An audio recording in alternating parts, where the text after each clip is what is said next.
ആഗോള അയ്യപ്പ സംഗമത്തിലെ ഓഡിറ്റ് റിപ്പോർട്ടിനെ ചൊല്ലിയുള്ള വിവാദം ശക്തമാകുന്നതിനിടെ നിർണായക ദേവസ്വം ബോർഡ് യോഗം ഇന്ന് ചേരും.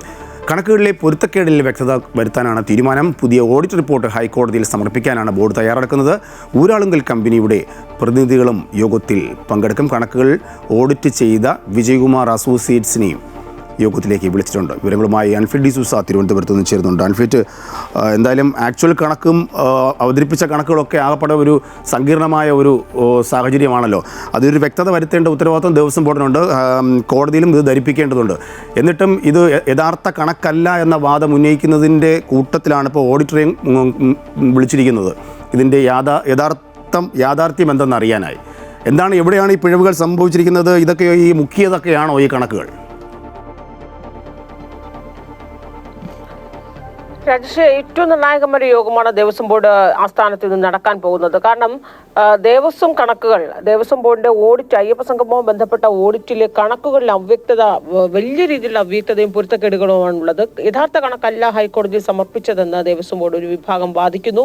വളരെ ശക്തമായ വാദങ്ങളാണ് നിരത്തുന്നത്. ഈ എസ്റ്റിമേറ്റിന്റെ കണക്കുകൾ എടുത്താണ് അത് ഓഡിറ്റ് റിപ്പോർട്ടായി ഹൈക്കോടതിയിൽ സമർപ്പിച്ചതെന്നുള്ള വാദമാണ് ശക്തമായി അധികൃതർ നിരത്തുന്നത്. ഇതിന് എന്ത് സംഭവിച്ചു, ഇതാർക്കാണ് പിഴവ് പറ്റിയത്, ഇതടക്കമുള്ള വിശദാംശങ്ങൾ പരിശോധിക്കുകയാണ് നിർണായകമായ ദേവസ്വം ബോർഡിന്റെ ഇന്നത്തെ യോഗത്തിൽ നടക്കുന്നത്. അതോടൊപ്പം തന്നെയും വലിയ രീതിയിലുള്ള വിവാദമാണ് ഇത് സംബന്ധിച്ച് പൊട്ടിപ്പുറപ്പെട്ടത്. അതായത് ഈ ദേവസ്വം അയ്യപ്പ സംഗമവുമായി ബന്ധപ്പെട്ട് വലിയ രീതിയിലുള്ള ചിലവ് ഉണ്ടായിട്ടുണ്ട്.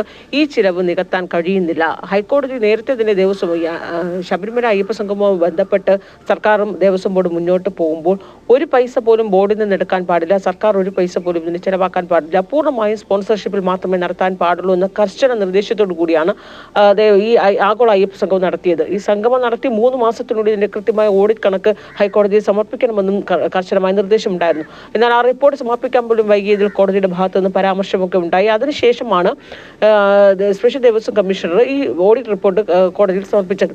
എന്നാൽ നവംബറിൽ കമ്മീഷണർ നൽകിയ ഓഡിറ്റ് റിപ്പോർട്ടിൽ 4.5 കോടി രൂപ ചെലവായി എന്നായിരുന്നു കണക്ക്. അതിനുശേഷം പുറത്തു വന്ന ഓഡിറ്റ് റിപ്പോർട്ടിൽ 6.5 കോടിയിലധികം ചെലവായി എന്ന് കണക്ക് വരുന്നു. അപ്പോൾ അവിടെയും കണക്കുകളുടെ ഒരു പൊരുത്തക്കേടുണ്ട്.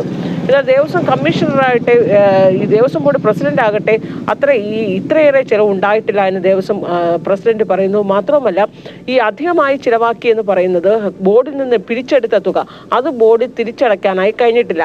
ഇത് വലിയ രീതിയിൽ വിവാദമായപ്പോൾ മുൻ പ്രസിഡന്റായിരുന്ന, അതായത് ദേവസ്വം ബോർഡ് മുൻ പ്രസിഡന്റായിരുന്ന PS പ്രശാന്തിന്റെ കാലത്താണ് ആഗോള അയ്യപ്പ സംഗമം നടത്തിയത്. അപ്പോൾ അതിന്റെ ബാധ്യതയുടെ കണക്ക് പറയേണ്ടതൊക്കെ PS പ്രശാന്താണ്. ഈ PS പ്രശാന്ത് ഒരു ഫേസ്ബുക്ക് പോസ്റ്റ് ഇട്ടപ്പോൾ പോലും ബോർഡിൽ നിന്നെടുത്താൽ 2 കോടി രൂപ തിരികെ അടച്ചു എന്നാണ് പറയുന്നത്. ഇനിയും ഏറെക്കുറെ 2 കോടി രൂപ അടയ്ക്കാനുണ്ട് എന്ന് അദ്ദേഹം ഫേസ്ബുക്കിലൂടെ വിശദീകരിക്കുന്നുണ്ട്. എന്നാൽ ഇപ്പോൾ ദേവസ്വം ബോർഡ് പ്രസിഡന്റായിരിക്കുന്ന ജയകുമാർ ആകട്ടെ അത്രയൊന്നും തുക അടയ്ക്കാനില്ല എന്നും ഇനി അധികമായി വന്നത് 4 കോടി രൂപയാണ്. ഇത് ഒരിക്കൽ പോലും ഇനി ദേവസ്വം ഈ 4 കോടി രൂപ കിട്ടില്ല എന്ന രീതിയിൽ പോലും ജയകുമാർ പറയുകയാണ്. അപ്പോൾ എല്ലാ അർത്ഥത്തിലും ഇതിലൊരു പൊരുത്തക്കേട് നിൽക്കുകയാണ്. കണക്കുകൾ ഇപ്പോഴും അവ്യക്തമാണ്. ഇതിലെങ്ങനെ വ്യക്തത വരുത്താമെന്നാണ് ഇന്ന് ചേരുന്ന ദേവസ്വം ബോർഡ് ആസ്ഥാനത്ത് നടക്കുന്ന പ്രധാന യോഗത്തിൽ ഒരു തീരുമാനമെടുക്കുന്നത്. മറ്റൊന്ന്, ഈ സ്പോൺസർമാരിൽ നിന്ന് പിരിച്ചു കിട്ടാനുള്ള തുക, വലിയ തുക സ്പോൺസർമാരിൽ നിന്ന് പിരിച്ചു കിട്ടാനുണ്ട്. അതോടൊപ്പം ഈ കമ്പനികൾ, ഈ കോൺട്രാക്ട് നിന്ന ഊരാളുകളടക്കമുള്ള കമ്പനികളും ഹോട്ടൽ ഉടമകളടക്കം ഈ കൊടുക്കാനുള്ള വലിയ തുകയാണ് നൽകിയിരിക്കുന്നത്.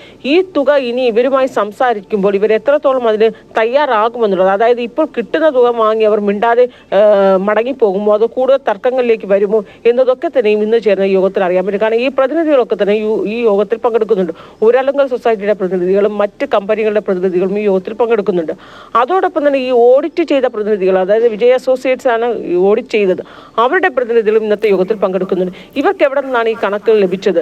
ഈ എസ്റ്റിമേറ്റ് കണക്കുകളാണ്, ഈ ഏത് ചെല്ലാനിൽ നിന്നാണ്, ഏത് രസീത് നോക്കിയാണ് ഈ കണക്കുകളൊക്കെ സമർപ്പിച്ചത്, അതടക്കമുള്ള എല്ലാ കാര്യങ്ങളും വിശദമായി പരിശോധിക്കും. ദേവസ്വം ബോർഡിനെ സംബന്ധിച്ച് ഏറ്റവും നിർണായകമായ യോഗമാണ് ഇന്ന് രാവിലെ 10:30 ആസ്ഥാനത്ത് ചേരുന്നത്. ഈ യോഗത്തിന് ശേഷം ദേവസ്വം ബോർഡ് ചെയർമാൻ ഈ മാധ്യമങ്ങളെ കാണുകയും യഥാർത്ഥത്തിൽ എന്ത് സംഭവിച്ചു, ഈ കണക്കിൽ എത്രത്തോളം വ്യക്തത വരുത്താനായി, വ്യക്തത വരുത്താനായി ദേവസ്വം ബോർഡിന് സാധിച്ചിട്ടുണ്ട്, ഇതടക്കം മാധ്യമങ്ങളോട് വിശദീകരിക്കുമെന്ന് തന്നെയാണ് നമ്മൾ മനസ്സിലാക്കുന്നത്. എന്നാലും ഇന്നത്തെ യോഗവും യോഗശേഷം ദേവസ്വം ബോർഡ് പ്രസിഡന്റ് എന്താണ് പറയാൻ പോകുന്നതും അതീവ നിർണായകം തന്നെയാണ് നിലവിലെ രാഷ്ട്രീയ സാഹചര്യത്തിൽ. തട്ടിപ്പിന്റെയും വെട്ടിപ്പിന്റെയും ഏതൊക്കെ വഴികളാണ്? എന്തായാലും കണക്കുകൾ പുറത്തു വരട്ടെ.